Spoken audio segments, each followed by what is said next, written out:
Please help me. With a face on the verge of tears, the niece handed me something. It was a simple photo of my brother, her father, at a party with some colleagues. What's wrong all of a sudden? Help you? With what? What are you two doing there? Just as I was about to ask, my sister-in-law intervened with a stern look. I've been looking for you. Come with me. And in an instant, she took the niece away. Left alone, I casually flipped the photo over, and on the back, there was a message from my brother. If anything happens to me, please protect my daughter. My name is Beth. I'm 32 years old and work as an office clerk at the construction company my family runs. My brother, who was 10 years older than me, was hardworking from a young age and carried the heavy expectations of being the heir to our family business. Everyone, including me, assumed that he would inherit the company. However, after graduating from high school, he increasingly clashed with our father and grandfather over management policies. It seemed my brother had no intention of taking over the company. I love being a carpenter, but I'm not doing it to inherit the business. He would say this all the time. Then one day, I've met someone I want to marry. He brought home a woman. Her name was Sarah. With her easygoing personality, she quickly bonded with our family, but she never lived with us. I'm getting married and moving out. What? You're not going to take over the company? You know how I don't get along with Dad. Sorry for the trouble, but this is how it's going to be. With that, my brother gently patted my head and, just a few days later, got married and moved out. Even then, he kept in touch with me, chatting about trivial things. Sarah's dinner tonight was delicious, as always. She's a nutritionist, so she makes sure it's good for my high blood pressure. Yeah, I've heard that many times. You never get tired of bragging. I was genuinely happy as long as my brother was happy. A few years after they got married, my niece Summer was born. From then on, I would occasionally meet with my brother and his wife. They seemed very happy, and their daughter grew up loved by both of them. When the niece turned 10, talks of mending our family's relationship with my brother began.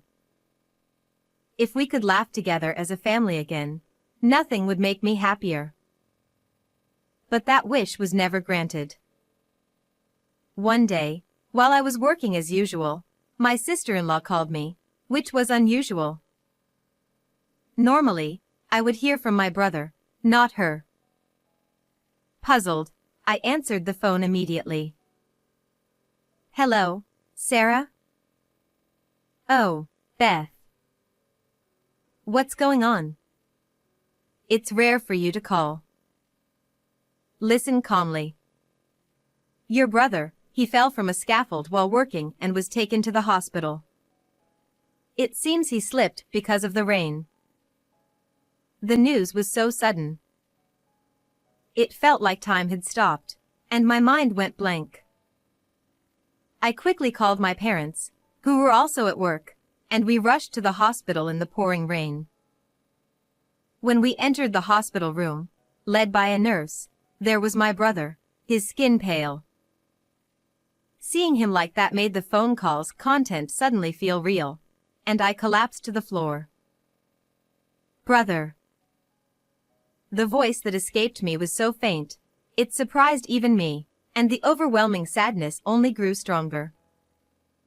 Next to the bed, my sister-in-law cried loudly, not caring who was watching, like the heroine of a tragedy. Her intense sobbing made my tears dry up, and I just stared at her. But for some reason, her behavior seemed off. And next to her, the niece, with a pale face, trembled as if scared, without shedding a tear. "Are you okay?" She didn't respond, possibly in shock from losing her father. After the wake at our house, while the family was mourning, I quietly cried alone in a deserted corner of the porch. The photo of my brother used for the memorial had been taken recently. He looked a bit worn out but had a peaceful expression. Did my brother lead a happy life? As I thought about this, the niece's face came to mind. When I last spoke to him, my doting brother joyfully told me about taking his daughter to amusement parks and zoos. The niece must be devastated by her father's death too. Thinking about her feelings, tears welled up again, but then a familiar voice called out to me. "Aunt." There she was, with tears brimming in her eyes. "Summer?" "Oh, what's wrong?" I wiped my tears and asked, trying to stay calm. "Aunt, help me. I'm going to be killed too." "What?" I couldn't quite catch her words, and as I tried to ask again, she bit her lip and handed me something. "Daddy told me to give this to Aunt Beth if anything happened to him." "From your dad?" It was a brown envelope. It looked a bit worn, as she had been holding on to it for some time. Just then. "What are you doing?" Startled by the cold voice behind me, I turned around to see my sister-in-law with a stern expression. "I've been looking for you. Come here." "Mom." Grabbing her daughter's arm, my sister-in-law quickly walked away before I could stop her. She had always been friendly and kind, but now, she seemed like a different person. It's right after her husband died, so maybe it's natural. But the niece also seemed a bit strange. Left alone, I opened the envelope and found a simple photo inside. It looked like it was taken at a party. My brother was smiling with a few colleagues. I instinctively turned the photo over. There, in my brother's slightly angular handwriting, was a message. "If anything happens to me, please protect my daughter." I widened my eyes, too shocked to speak. I think the niece was asking for help. Could it be related to this photo? I called a friend of mine who's a police officer and arranged to meet the next day.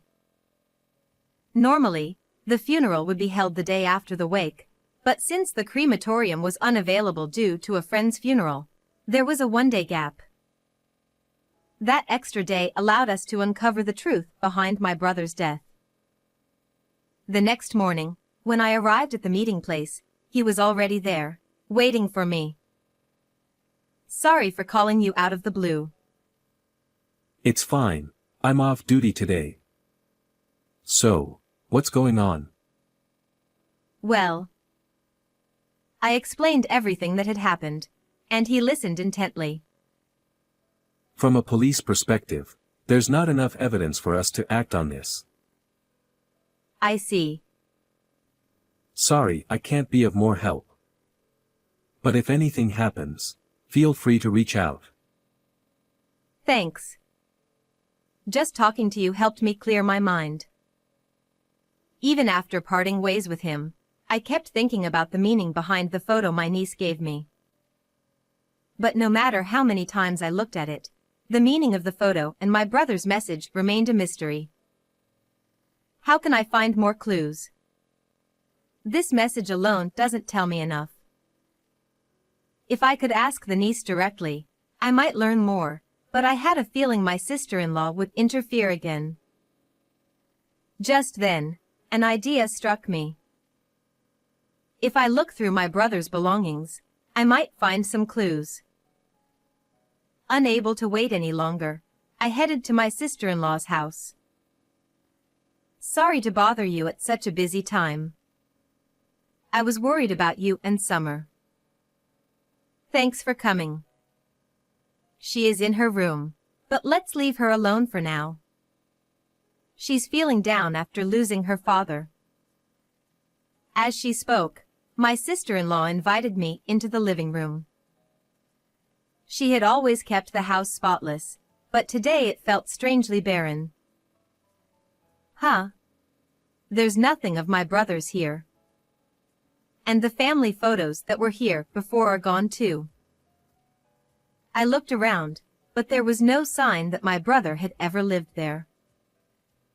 I kept scanning the room, hoping to find something of my brothers, when my sister-in-law returned with tea and some homemade snacks. What caught my eye was the light purple bead bracelet on her wrist. It wasn't her style, nor my brother's, so it felt out of place. After taking a bite of the snack and finding it overwhelmingly salty, I quickly gulped down some tea. My sister-in-law tilted her head in confusion. "Really? I don't think it's that salty." Her cooking, as a licensed nutritionist, was always delicious, to the point where my brother eagerly rushed home after work just to enjoy it. But something was clearly off this time. Could she have been feeding such salty food to my brother, who had high blood pressure?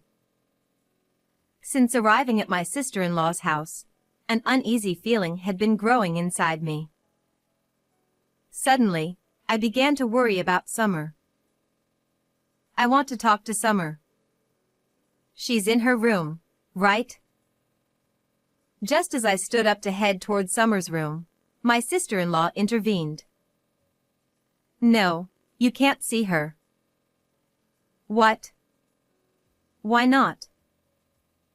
"I'm sorry, but you need to leave. We're busy preparing for the funeral." She grabbed my wrist, forcibly pushing me out into the hallway and then out of the house. As I stood there, pondering my next move, Summer appeared at a second-floor window.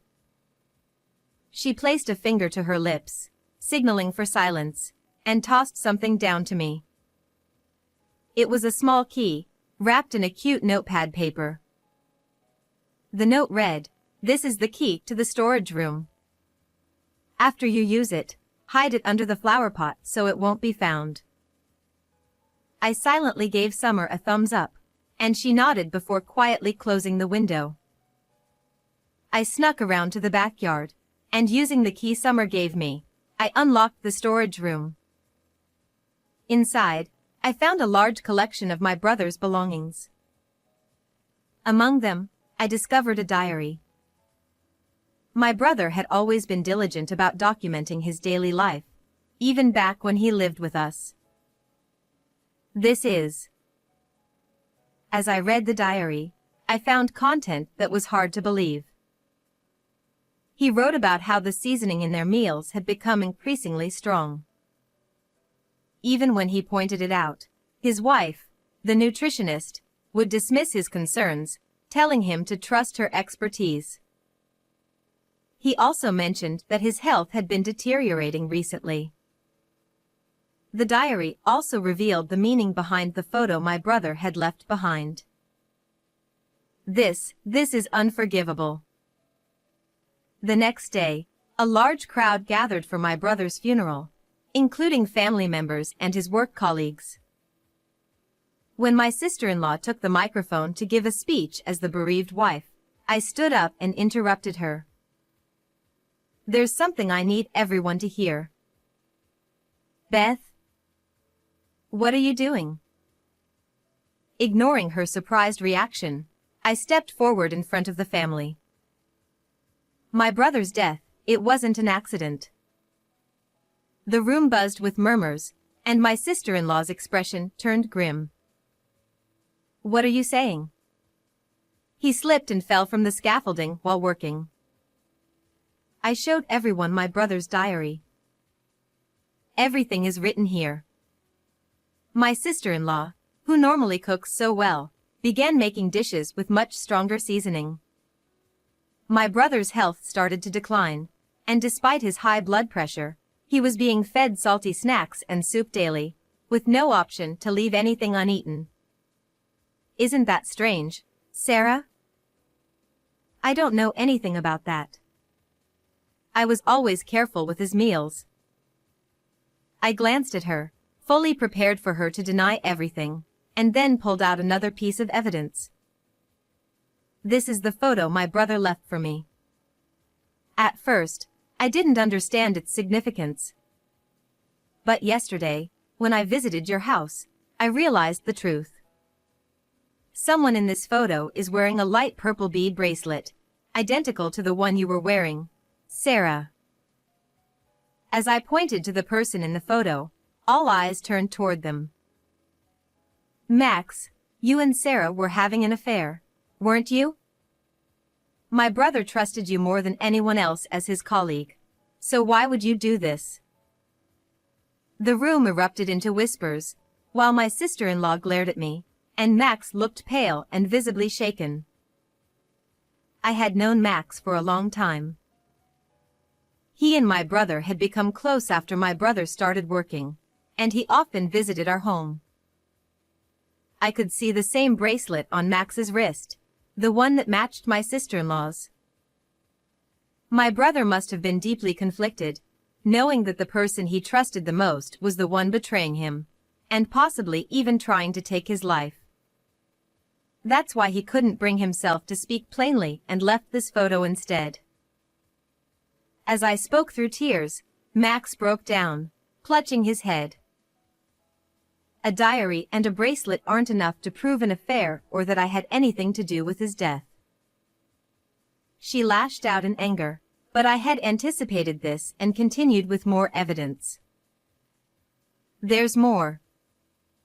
My brother checked Sarah's phone and saw emails between the two of you. In them, you discussed how to get rid of him because he was in the way of your relationship. That's nonsense. Is it? It wouldn't be hard to verify. At first, you considered using his high blood pressure to slowly poison him with salty foods, but it was taking too long. Desperate to be with Max, you asked him to stage an accident at the worksite, to push my brother from a height on a rainy day, and to say he simply slipped if anyone asked. Isn't that right? I never said that. It was all his idea. She pointed at Max, trying to shift the blame. Max shook his head in denial. Max, it was raining the day my brother died, wasn't it? Max nodded slightly. Normally, work would be halted on a rainy day, so why? It was just a drizzle, and the deadline was close, so she said we should go ahead. I thought it was an opportunity. My brother trusted you as a friend, right up to the end. I heard someone gulp audibly as Max turned to Summer and fell to his knees, bowing his head. I was led astray by her, and I've done something terrible. I'm truly sorry. Summer looked at him with sorrowful eyes as he continued to apologize, tears streaming down his face. Even then, my sister-in-law kept shouting. I didn't know anything. I'm not guilty. Will you submit the incriminating emails to the police? Max handed over his phone, and at that moment, my sister-in-law finally realized it was over. A police officer, a friend of my brother's who had attended the funeral, arrested them both, bringing them to justice. Afterward, they were given long sentences. Thanks to the efforts of the lawyer I hired, Summer was able to receive $100,000 from the Crime Victims Compensation Program, which helps victims' families regain peace in their lives. Although she was deeply affected by the incident and took time to recover, she eventually became more cheerful after being adopted by me. I vowed to give this child all the love that my brother would have. How did you find this story? Don't forget to subscribe to the channel. See you in the next video.